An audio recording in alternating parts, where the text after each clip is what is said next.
Hi guys, welcome back to Kpop Talks. I'm your host, and today, last day of the year, I'm gonna be recording the 30 best K-pop albums of the year.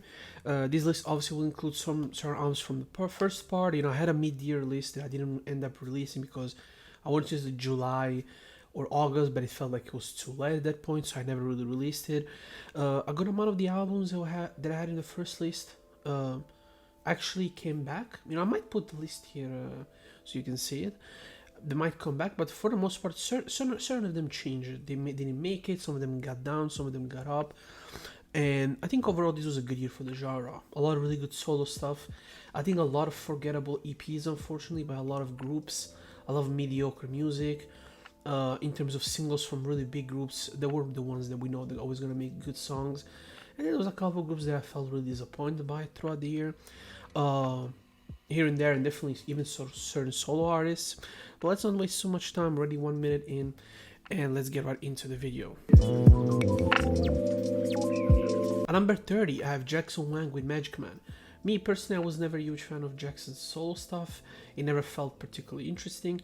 But his album, you have to give him credit. I think he improved a lot. I think he has become a better artist overall, and I think when you can do that, there's nothing really negative I can say about it. One of the best project he has, the best project he has released, and one of the best projects of the year in my opinion.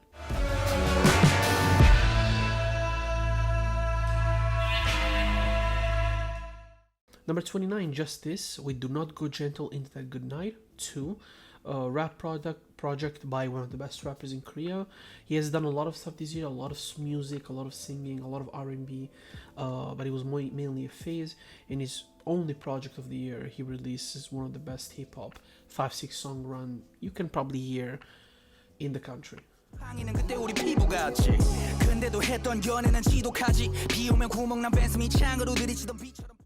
Number 28, From Snow with Midnight Guest. A pretty solid EP by one of the best girl groups of these younger generations. Not a group that people really talk about, but it's mellow, it's fun, it's bright, and the production overall, it's very, very enjoyable and fun to listen to.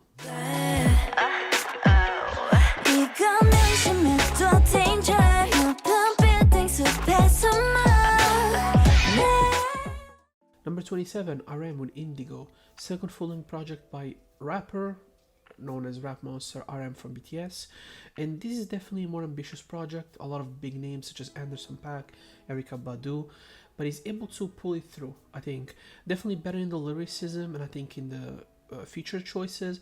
The production, while it can be really good, sometimes it can be very basic and boring, but it overall impressed me. I think RM grew up a lot as an artist, and he has a little bit more of an understanding who he is compared to when he released his first project. I think in 2018, if I'm not mistaken.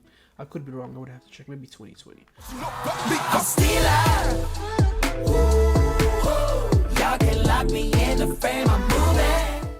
Number 26, Stacy with YoungLove.com EP. One of the most interesting EPs I've heard in some time from a younger girl group, from a newer girl group. Solid, super fun to listen to as well. A relatively eclectic production. I like how they play with it, and a really good, enjoyable song structure that you can find in all of the EP. Really, really enjoyable for me personally.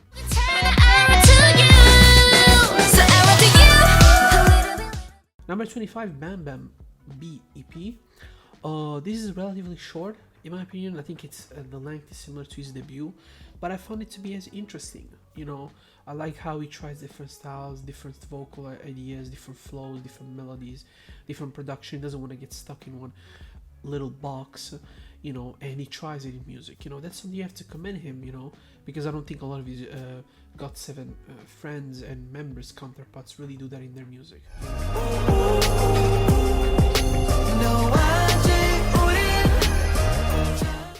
Number 24, Pentagon with Invite You, way higher on my mid-year list, but it is one of, I think, it is one of the best projects that Pentagon has released, arguably the best. Really, really fun, enjoyable listen, no skips for me, a lot of variety, in my opinion, which is always Pentagon's strength. But not only variety, also paired with quality. No song was just throwaway there to have a ballad or a hip-hop song. Even the songs, in my opinion, have some value to them and some interest to them. Great job by Pentagon. I know they're going through some difficult times with Huey and obviously having problem with the way the group is run, caring probably more about himself than the group, but hopefully they can pull it together, because I think Pentagon is one of the best groups. Is one of the best boy groups, and if they got lost in that shuffle of like contracts and different opinions, boy groups will lose, I think, an asset to them that will really hurt them, I think, in the long run.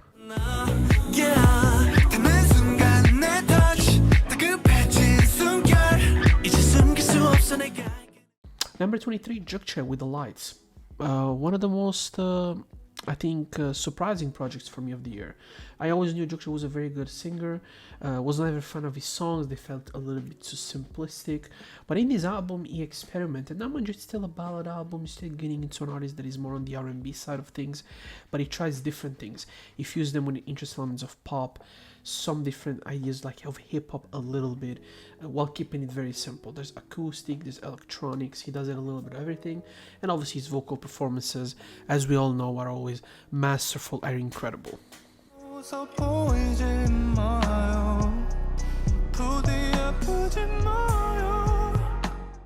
Number 22, Hein with First of All.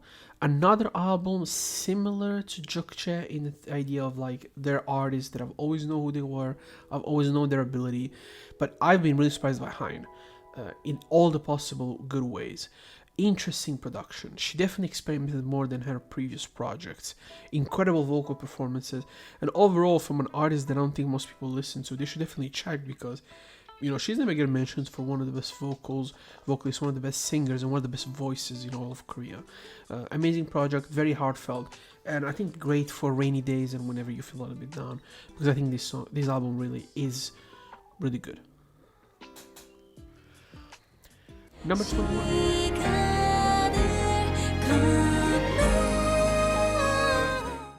Number 21, Luna with Summer Special. I really enjoyed it. You know, I mean, I enjoyed like most of Luna's project. They are definitely some of the most original stuff you can hear in K-pop. They always try different things with their styles, with production, with concepts. They don't tend to really stick to one style at all. In a sense, this is their most cohesive project. There isn't a lot of variety, but I think in that there's a lot of interesting ideas.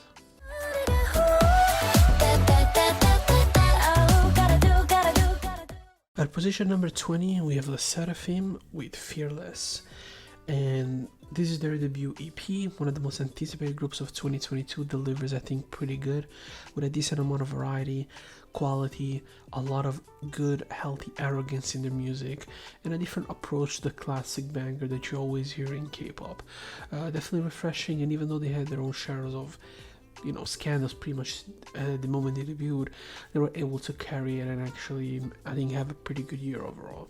Maybe not the best out of every rookie girl group, but it's still an extremely high quality level for a group that is barely even have, you know, at that point had even 3 or 4 months of living, so respect to them in that sense.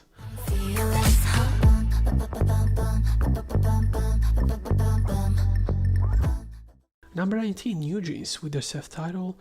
This is exactly like Le Seraphim, one of the most anticipated girl groups comes out, and they do way better than people thought. Amazing music, really different than everybody else.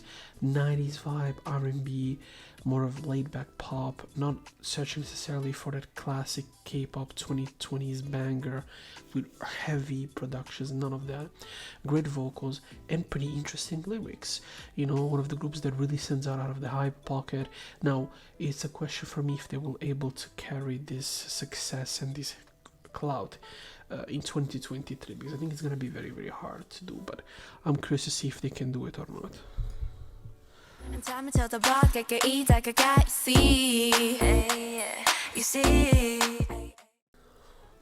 Number 18, Purple Kiss with Me, Mimi M. Yeah, I mean, Purple K is one of the most underrated girl groups in Korea, easily. They make really good music. Obviously, they value quality. It's not like they put up a shitload of music every year, and they have, I think, an underrated vocal line, in my opinion, compared to a lot of other groups. You know, they come from a very small company, or at least a smaller company than a lot of these bigger girl groups come, and they don't get talked about as much. But Purple Case, for me, with this project, really puts themselves on the map as one of the most, one of my favorite groups, and one of the best groups in the of 2022, easily.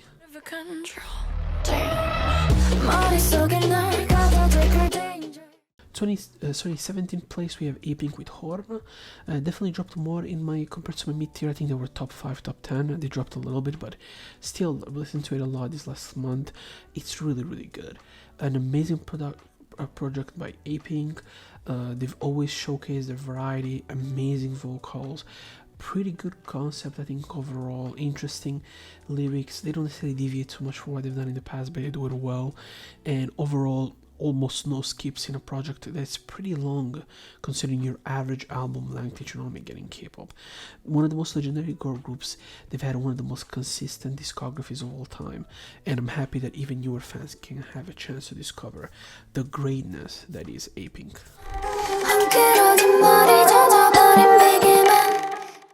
Number 16, Amber Lee with Z or Zad. A very heartfelt project by Amber. You know, there wasn't necessarily a rollout for it. It's not like she was spamming it. She worked on it and she dropped it. They don't release too many music videos for it. Overall, I think it's probably her most personal project since her debut when she was in SM. And I think you can really feel that. And I think it's one of the most underrated projects of the year, 100%. It features some of the best songs I've written, some of the best lyrics I've had the pleasure to really get to read and learn. And I think there's an evolution in her artistry that it's actually quite remarkable for somebody that was known as a rapper, even though she was a vocalist, and then she had to really come back and build her thing these last 6-7 years. It's something you have to really give her props. You know, not a lot of artists would have been able to do what she's done in the manner that she has done it, in my opinion.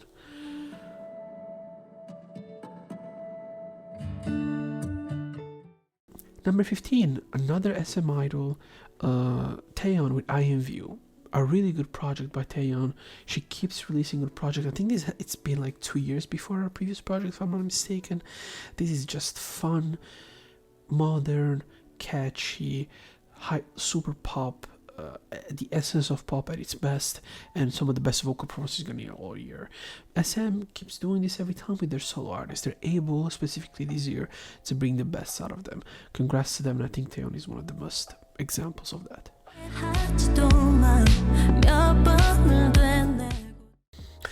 Number 14, Oh My Girl with Real Love.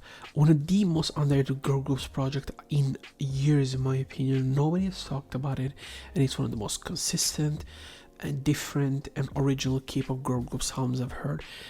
Probably throughout the year, dance full of interesting ideas, different productions, experimentation, even though always in the realm of what Oh My Girl is.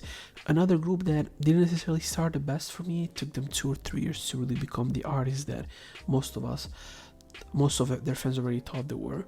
And for me, specifically the last 2 years, Oh My Girl have become a group that I need to listen to their project. I need to get into them because I'm always gonna get something really different than everybody else.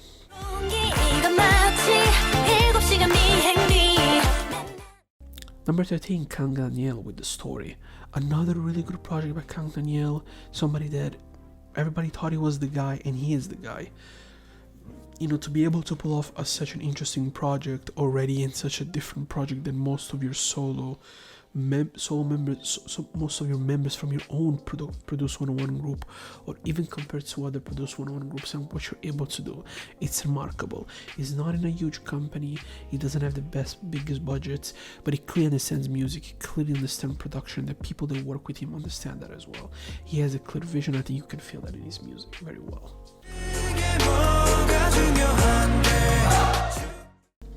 Number 12, Chungha, Bad and Rare Part 1.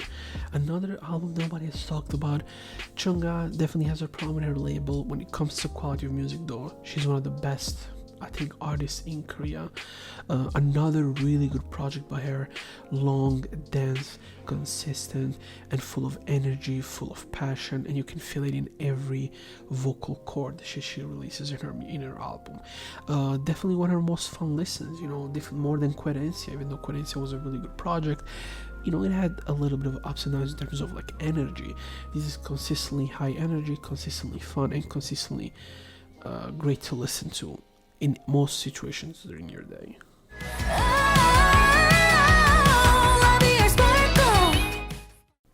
Number 11, Say with Cinema. One of the most interesting albums of the year. You know, a fusion of jazz, you know, blues, R&B, pop, rap, and the way it's been done, it's very fresh in my opinion, regardless of pop or K-pop or non-K-pop. It's one of the most interesting projects I've heard all year. Great vocals, really good fusion of English and Korean lyrics. I think probably the best. Maybe there's a couple, maybe PH1 does it better, who's going to be higher on my list, but obviously I think he was born in America, so that makes sense. But for the most part, a really good project, and in my opinion, one of the most groundbreaking in terms of sound that you normally hear in K-pop. So congrats to her in my opinion.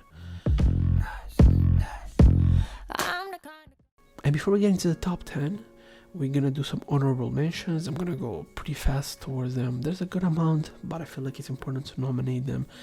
It's Yuju with Wreck, Lee Min-hyuk, Boom, Onyu, Dice, Purple Kiss, Geekyland, Card, RE the EP, 17, Face the Sun, The Boys with She's the Boss EP, Vivid's Beam of Praise, Prism, TNX with Way Up, Rocket Punch, Yellow Punch, Craxy, Who Am I, Soul, Imagine Club, Yua, Selfish EP, 50/50, the 50 EP, Quantum B with Lethality, Boa, Forgive Me, the full-length project, Yuna, and Theory.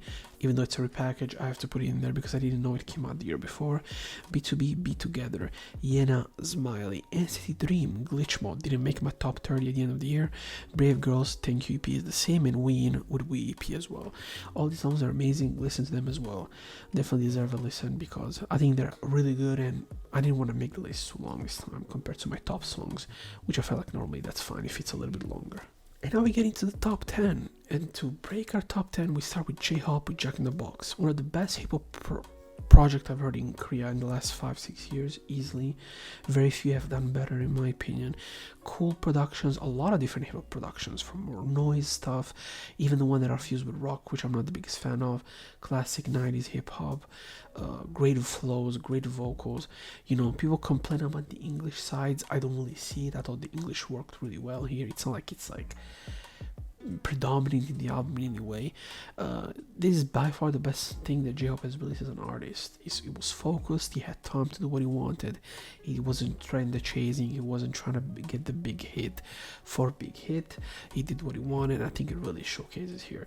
Give credit to the three rappers of BTS. That's why we said they're the most talented artists in the group, and I think specifically with him and even RM, it's very clear this year why there's some of the best artists in Korea. I think what this showcases is how good J-Hope and the members and the rappers of BTS are as artists. They're fully fledged. They have their own styles, their own opinions, their own ideas of storytelling, their own flows, their own concepts and colors. That's something I don't think the other guys can really say from the group. In fact, you always hope for development in the future. But I mean, they're the most, I think some of the best artists, and I think J-Hope right now, he has been the best pretty much since they started releasing music individually, in my opinion.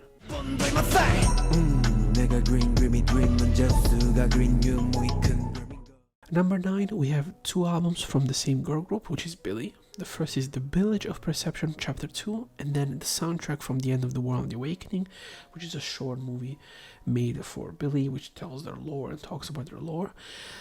Two of the best albums of the year, easily, different, conceptually interesting, varied. Is the soundtrack really ethereal, fantastical, kind of like dark even in certain areas. You know, they really balance those concepts very, very well. And they have one of the most interesting concepts in K-pop that I've seen in years, probably since the early TXT, which I felt like their lore was interesting before it started doing the same thing with BTS, where it just became overly complicated for no reason. They kept it pretty straightforward, and they keep it straightforward, and that's what I like, even though it's more in the fantasy realm of things from the start.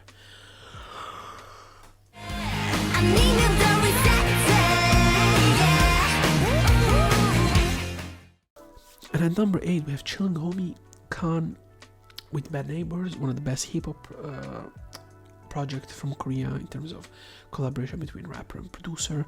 Really good productions, dope lyrics, good features, and while it might sound repetitive because a lot of the songs are samey, the fact that the songs are not long enough to really cause that, I think it's a good aspect. And I think there's a decent amount of variety from songs, where even though the style is the same, which is trap inspired for the most part, they definitely have more of a personality when it doesn't feel like you're just listening to the same thing over and over again for like 8-10 tracks.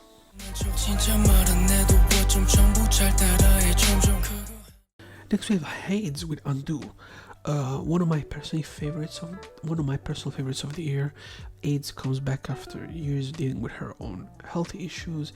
One of the most prominent singers who took a huge step back from her career. She's back, and she gave us probably her most personal record to date, full of emotion, full of personality, full of regrets, full of dreams for the future, full of like sorrow, and there's also some elements of happiness here and there.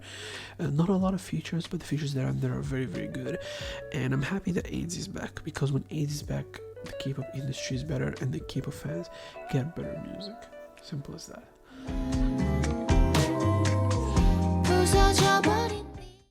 At number 6, we have Her with 9 to 6. One of the best hip-hop project of the year. Another one, good amount of variety. He experiments with sounds.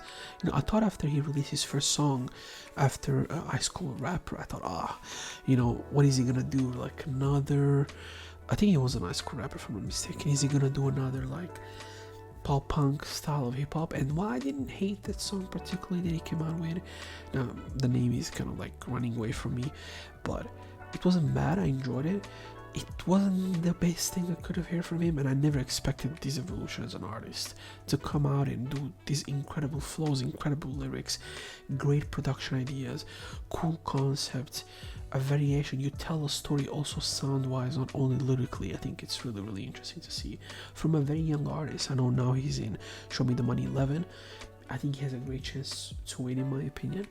And let's see where he's gonna go with it. I think he has a lot of talent, and hopefully if he gets more famous, he doesn't lose that to be more mainstream. That's always the worry in Korea overall with a lot of rappers. It's just the reality. The amount of money you make once you go mainstream is so far above what you will do if you don't. So I completely understand them. In that sense, it's very similar to Italy, where once you go mainstream, you make so much more money than if you just stayed underground, which is not worth to not do it in general.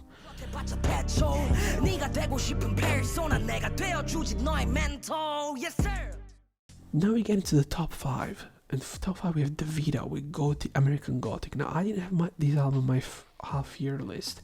I skipped it for months, and then I listened to it and I'm like, what the fuck am I doing? This project is amazing. Really, this is in a good R&B space.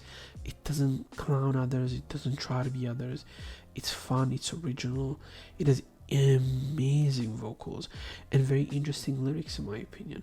I think she was able to do what BB was not able to do this year, where that edginess, that darkness, that kind of a little bit more of like the classic, like 2020, like kind of femme fatale revision that a lot of younger female artists do. I think American Gothic does that a little bit better, in my personal opinion. I think she was able to carry it through the entirety of the project with some of the best songs in terms of vocal performance I've heard probably in the last 10 years in Korea. Really, it's fucking great. Amazing, go listen to it. It's one of the most impressive things you can hear from a vocal perspective.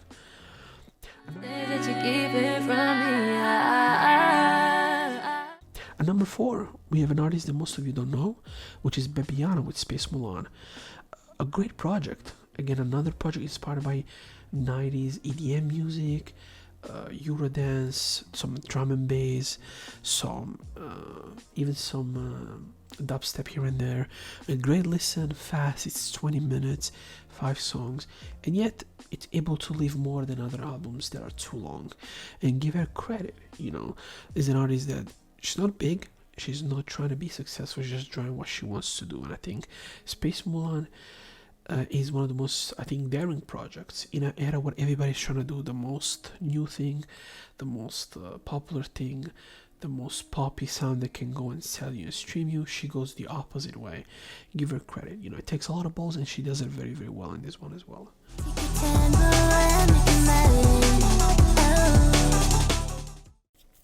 Number 3, Lisa Young with Sorry. She was number 2. She was at number 3 at the end of the year. Still one of the best albums I've heard in my life, honestly, from as a K-pop fan. Great vocals. After 9 years of a hiatus, if I remember correctly, she comes back and she gives us a good fusion of modern pop, traditional Korean music, traditional Korean singing, classic pop singing, amazing vocals, really good choruses overall. And I think it's one of the best fusions I've heard of East and West probably ever. Might be even the best I've heard, in my opinion, from Korea at least. You know, Japan, I think you can argue with different artists.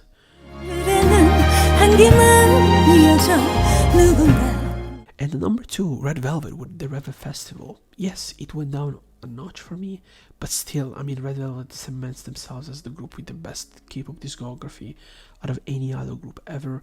Consistent, fun, different, edgy, experimental. They don't try to give you what you want to hear. Every single comeback, you know, because even if you hear Cycle or like Peekaboo, which were very popular at the time, that went really in contrast to what Red Velvet was doing before. And after that, Red Velvet did bright songs for a year and a half. They don't care. That's not how Red Velvet moves in general as a group. And I think they've done it consistently throughout the year. They've done it consistently for 7 years. Actually 8, if you want to consider the fact that they built in 2014. You have to give them credit. One of the best K-pop groups ever, and in my opinion, the group with the best discography of all time. Pretty easy, I would say. I don't think there's much of a competition there anymore, and it hasn't been for the last 4 years really.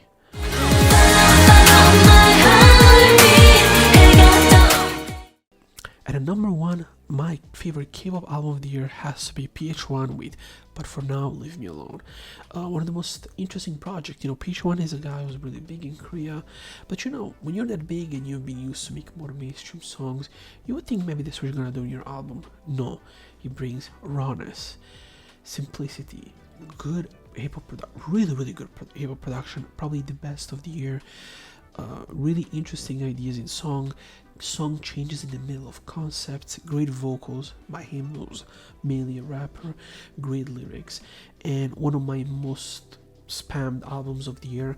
I think I've listened to this album more than like even American hip-hop artists that I love, such as Conway or like you know, West Side Gun. I've heard more his album than these guys. You know, it means something to me because I don't just switch to artists if I just don't think they deserve it. I think PH1 lived what could be in the future a classic Korean hip-hop record, a record that could teach the youngsters that like 18, 19, 20 getting in the game what it means to make a good conceptual album with a nice hip-hop part and a nice more pop side and mashing them. Because contrary to popular belief, it's not uncommon in the history of hip-hop music, the fusion of pop and hip-hop. You just have to be able to do it very, very well. I mean, you can look at Outkast, you can look at things like Tupac did that for a little bit, Ice Cube did that for a little bit, Coolio. I mean, you want to go before that, Run DMC, Sugar Hill Gang, like A Tribe Called Quest did that with soul music and jazz. You can do that. You just have to have the ability to do it. And PH1 might teach the youngsters, look, I can use this type of like you know, samples. I can use this type of snares, this type of beats, this type of hats, this type of drums without having to go the classic hip-hop production that you hear a million times. So yes, this is my easy my number 1 album of the year. It was harder for the other positions, but number 1 was clear cut the moment I started thinking about making this list at the end of the year. Whatever she need to be young and rich. Ain't no love for her, she wanna be a young teen. And this was it for the best albums of 2022. Overall, I thought it was a great year for the genre. I know a lot of people don't agree with that actually. I read the comments, watched on Reddit, people saying, oh, it was a boring year. I just don't think they were searching well enough. I loved it in terms of solo stuff. Yes, I think in terms of if we talk idol groups, this year there isn't many. I mean, I can go on my list. I have 1, 2, 3, 4, 5, 6, 7, 8, 9, 10 groups. That's half of the list, you know. So in a sense you can argue it wasn't great, but personally I felt there was overall great singles. The EPs were fine. There wasn't a lot of EPs where I felt like this is shit, and solo stuff was amazing. And I think this is a good sign. If you're a K-pop fan, this is what you need to like. There's great solo stuff. You open yourself to loving more Korean stuff and not just the good-looking idol you dream to be a boy. That you dream that one day they'll be your husband or girl or like wife. You know, it's bigger than that. And I'm not saying that I don't love Red Velvet. They were my number 2 this year, number 1 during my mid-year list. You know, I had, like I said, a lot of my mentions were idols or like idol groups. But I have to be honest, I felt like in the last 2 years, K-pop has, in terms of groups, have went a little bit down, but on the contrary, solo stuff went up like 10 notches, and I think that's really good for the genre. And don't get me wrong, groups are gonna catch up. Like I said, we have New Jeans, you have TXT, which are still really good. You have Les Seraphim gonna do their thing. You have the new group YG, which could be something interesting. Let's see, Twice is still killing it. The genre is healthy, you know. Overall, it's just that, again, a lot of really good, I think, solo stuff. It's good for the genre. It's what normally makes people stay that are a little bit older. If you're 16, 8, 17, 18, 19, 20, 21, I think your classic K-pop group that makes the same thing is fine. But once you grow and you still love the genre, and in a certain way I also have love for the culture and for the country, I want to learn more through it, through artists that not only are not necessarily mainstream, but are more the Korean person that you can meet on the street. And I think that's what matters to me. I do this with everything, by the way. Cinema, music, comic books, like every art form that I get into. Don't get me wrong, the mainstream, if it's good, it needs to be praised. But I think also equally has to be praised the underground artist that makes a great conceptual art, like an album, like Abebiana. Why not? And like I did with other artists in the past years, they deserve to be praised. Having said all of that, I think it's gonna be another 30-40 minute video. I'm gonna leave you at that. Tell me what you guys think. What is your top 10 favorite albums of the year? What were your standouts? What were the albums you felt like, man, I went into this, I didn't know what to expect and fell in love with it? Learn about the artist, maybe learn something I didn't know about Korean culture or Korea as a whole. And let us know in the comments below what you think. Thank you for watching, and have a great 2023. But don't worry, I'll be pretty much active with the videos in January, because I mean there's gonna be a lot of stuff to talk about. I might make a podcast, and I'll see if I can find people to do it with, because it's always more fun to do it this way. It's almost 6 a.m, so let me go to sleep because I have to wake up in 4 hours. So